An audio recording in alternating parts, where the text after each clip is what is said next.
Welcome to Don't IEP Alone, the only podcast dedicated to helping parents navigate the IEP process and hosted by a special education advocate.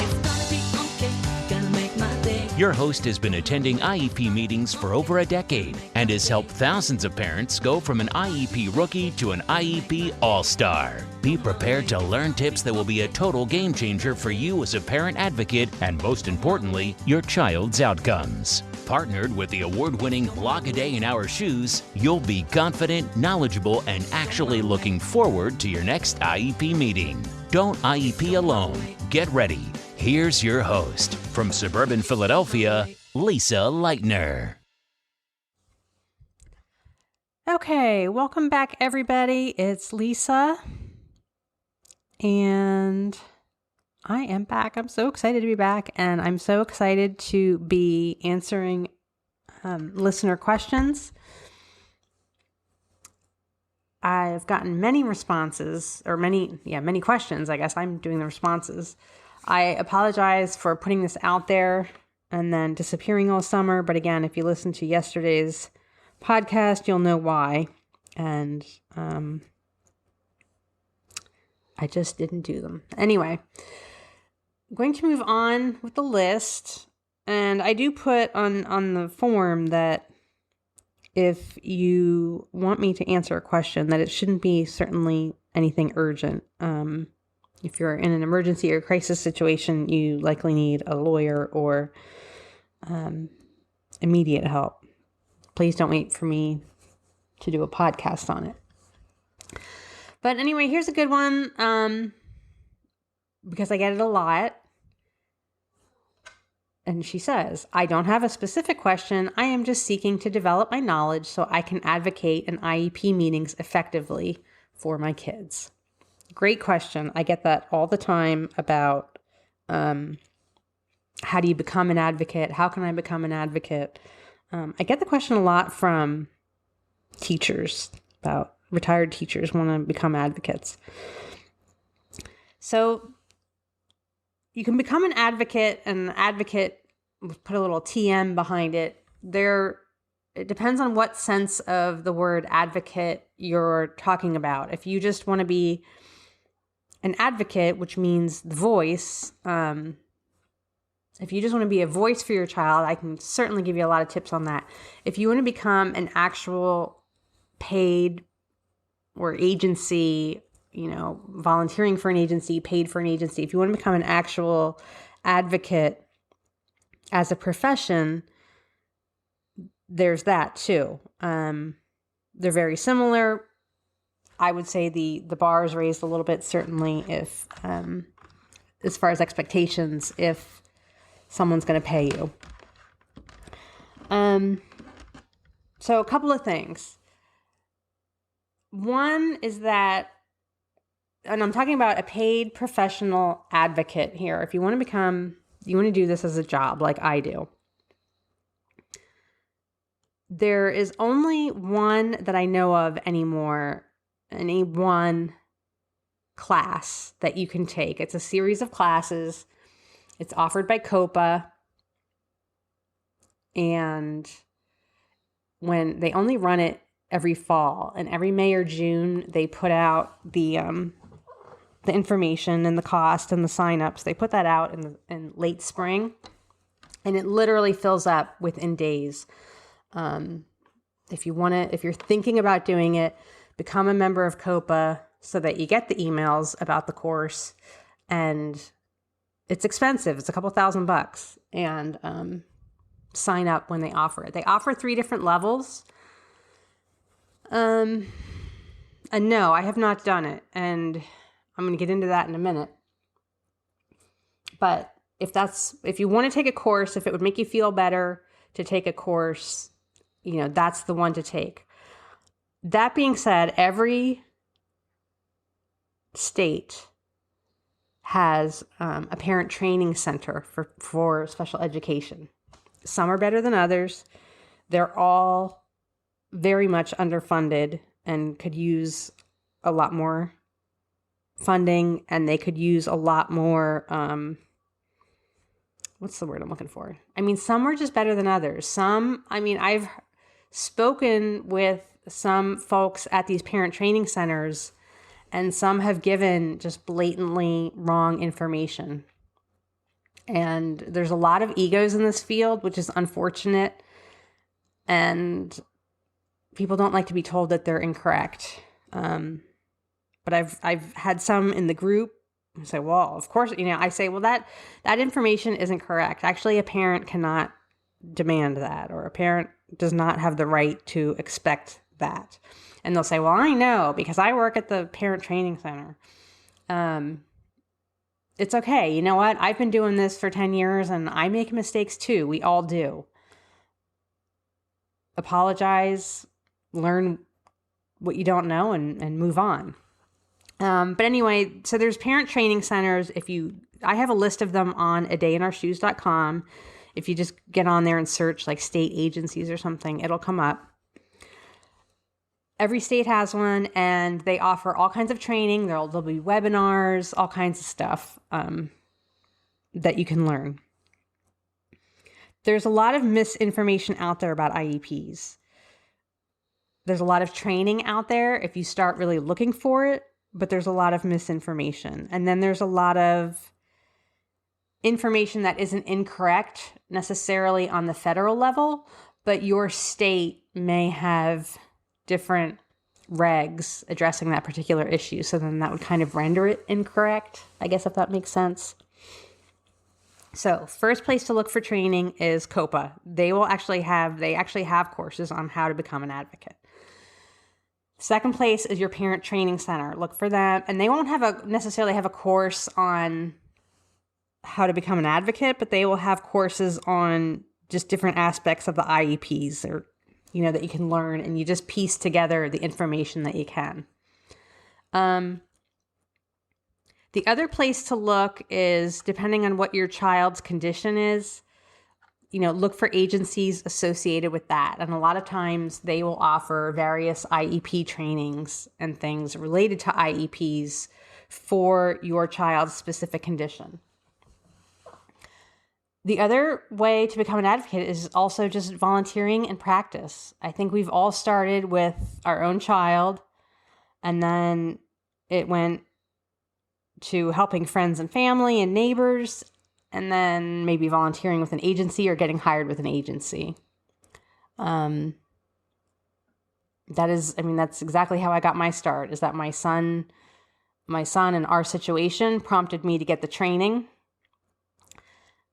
And from there, I helped a few people out, and then I was hired on at an agency at the ARC, and I was Advocate of the Year, I might add, in 2012. I got hired on at an agency, and then from there just went out on my own. Know that it doesn't pay well, particularly if you work for an agency. I know some people will be like, well, oh my gosh, how can you say it doesn't pay well? Because this one advocate I know, she charges $500,000 to do this. Yeah, some do charge a lot, but I guarantee you that they're not billing you for all the hours. There's so many hours that go into this that parents don't see, because the concept of IEPs is just so vast. And just when you think like something, a family comes to you with a very unusual situation and you have to do a ton of research. So I'm not saying you can't make a living at it. You can. You're not going to make NFL player kind of money doing it. So those are some training courses. Then you volunteer. And then from there, you just, you just either get hired on as an agency somewhere or start your own business. And that's the aspect of it, mine is an LLC. So then that's very time consuming as well. Having to know LLC, and it's just a small business. It's just me, and you have to know taxes and just all this other stuff. So it's not just the IEP knowledge. It's then you need the small business knowledge. So there's, some of the pros and cons to working with an agency. If you work for an agency, you don't have to do all that. The agency does that. Another way is it's a newish trend in that some law offices and law practices are starting to hire on staff advocates in addition to attorneys, because not every family who comes to them seeking help necessarily needs to go to due process. Some things can be handled, or at least tried, with an advocate first. And, then they have advocates on staff to handle those situations. The training I took, because I do reference it in some of the older blog posts, the training I took in, I think, 2010, to my knowledge, it doesn't exist anymore. Maybe it does. I don't know. It was a very good training. There are a lot of great advocates that came out of that training with me. It was 12 weeks. I learned so much. I learned where to find information. I met so many great people who continue to be resources for me to this day. The problem is that with that training is that some things came out in the media in that the person who created the training, there were questions about her credentials and how that person presented themselves. That maybe they weren't as honest as they should have been in representing who they were and their experience and their training. That was kind of a big news story here when it came out. It's very unfortunate because the industry, there's no certification, there's no licensure, and that's why you can't get reimbursement from school districts. If you hire an advocate, that comes up sometimes. Well, can I get the school district to pay for it? Can I get my insurance to pay for it? No, because there's no licensure or regulation regarding IEP advocates. So how would they determine, if you're a good one?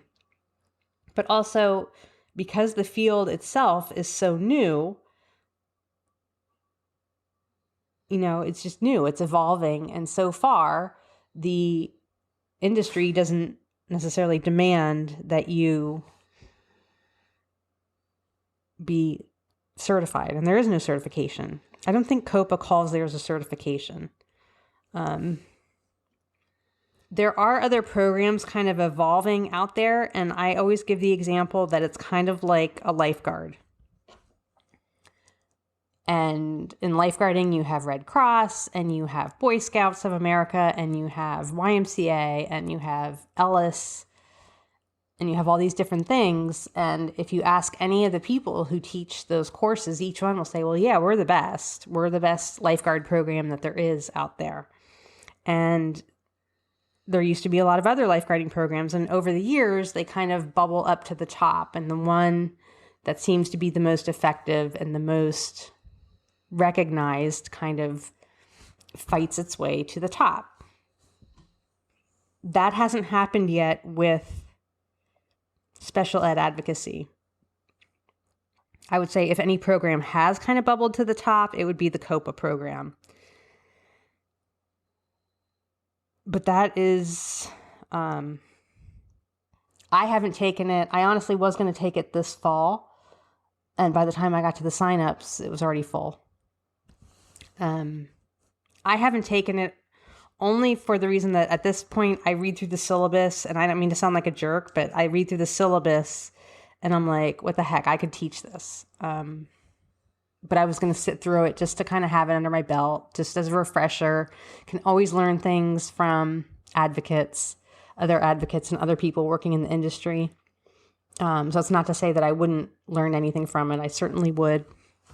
But the syllabus as it is written is all concepts that I am extremely comfortable with and knowledgeable in. So that's why I don't do it. Maybe next year, next year I'll remember to sign up on time. That's how you become a paid professional advocate.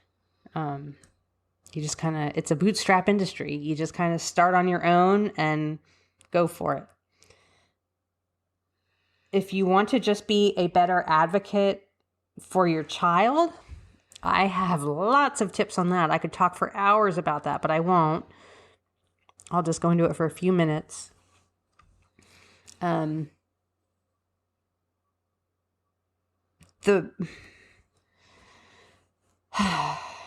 two main tips that I have, if you want to be a better, see, now I'm already saying two, and I have two written down, and I'm like, nah, maybe there's three. And then I'm like, nah, maybe there's five. Let me just go through them. One is that just kind of embracing the fact that you are on the learning curve. There's a lot out there that you and I don't know. And as they say, we don't even know what we don't know. It's exhausting being on the learning curve all the time. But, there's not a lot of ways around that except to learn more. And every day I wake up and I think, okay, today's the day that I'm just going to, every question that comes at me, I'm going to know the answer. And that day has yet to arrive. Because even once you get comfortable with your child and their situation and you think you're solid and stable, like new behaviors will emerge, or they get older and social and academic demands on them change and they change, or you're in transition time, or they're moving buildings, and then it just opens up this whole new Pandora's box of things that you need to know. So just kind of embracing that there's a lot that we don't know, and that's okay. We're learning. And I always say, there's the power of yet, which is a song by Sesame Street, actually, but it's called The Power of Yet. And it's just, I don't know this yet. I don't feel comfortable doing this yet. And you will. There will be a time when you look back and you go, oh my gosh, just 3 months ago, 6 months ago, 1 year ago, I didn't know all this stuff. And now look at everything I know. So that's one, embracing that you're going to be on the learning curve. The other is to just engage in the process the whole year. So many parents just put stock in the IEP meeting. So for 2 weeks out of their life, they're completely stressed out over the IEP. And then that's it. That's all they do. They stress out over the meeting, they go to the meeting, and they never look at their IEP again. You wouldn't want your team just looking at the IEP once a year, so neither should you. It's a process that you have to engage in, start to finish, keep records. I have the IEP organizer. It's available at adayinourshoes.com. It was developed just for this purpose, to keep you engaged the entire year. That's a big one. And the third one, we'll add a third one, and I can keep it pretty generalized. It has to do with communication. Is the whole Hanlon's razor concept, that not everyone is out to get you. And not everyone, hold on, let me look up a Hanlon's razor. Let me look up a definition of Hanlon's razor. Never attribute to malice that which is adequately explained by stupidity. Okay. It's a mental model. It's recommended many different places, many different psychiatric and psychological websites, in dealing with communication. It's a philosophy to kind of adopt. And let me give you an example, because this one comes up a lot too, is that, well, I called the teacher or I emailed the teacher and it's been 4 days and she hasn't gotten back to me. What do I do now? And right away, we assume that the teacher doesn't care about your needs. She doesn't care about your concerns. She doesn't care about your child. She's blowing you off. All these things that we assume because an email goes unanswered or unresponded to. Not responded to. I forget which is correct. Okay, all these assumptions that you make when someone doesn't respond to an email. When your email could have gone to spam. She could have had a family emergency. Her laptop could have died. She could have, perhaps you required, like maybe she had to ask someone a question about part of your question and she's just waiting for that person to get back to her. I think I said family crisis. She could be sick. She could have just been really busy at school. It could be who knows what time at school that she didn't have time. I mean, there are just so many different reasons why we don't answer an email right away, aren't there? I mean, think about your own inbox. Think about your own texts. Do you honestly answer every single email and every single text right away? No, we don't. So it's just about not making those assumptions, not assuming everyone is out to get you. There's a lot of horror stories. There's a lot of sadness. There's a lot of stuff and baggage that accompanies the special education world.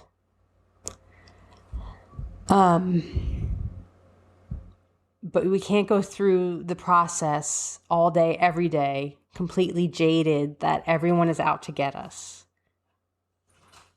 And just giving people the benefit of the doubt in communicating with them and in working with them will just do wonders for you. I just can't even say it enough.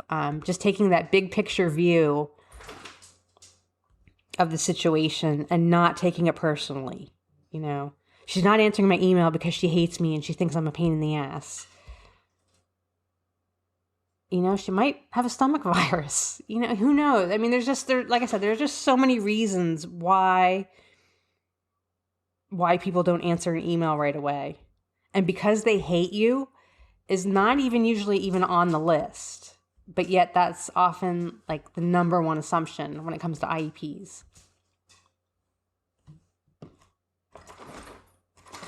So those are my 3 tips for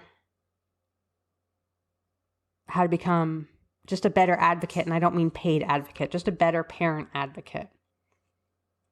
Is embrace that you're on the learning curve and just know that you're on the learning curve, so that you're not so frustrated and you don't feel so overwhelmed about not knowing things, because there's just a lot to know and none of us can know it.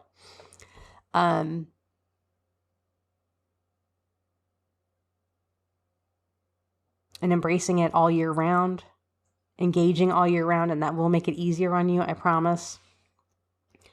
And just going into it with a big picture view, having an open mind, and not making assumptions about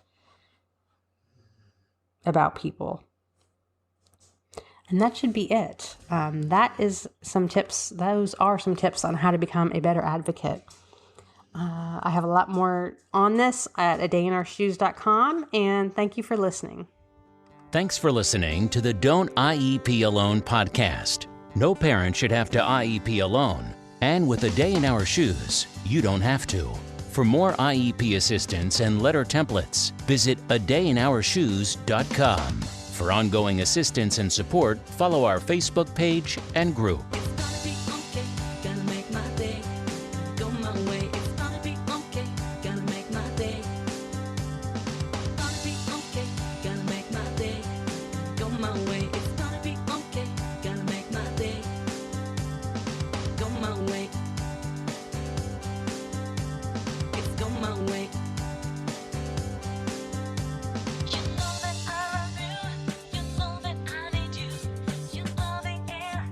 Breathe.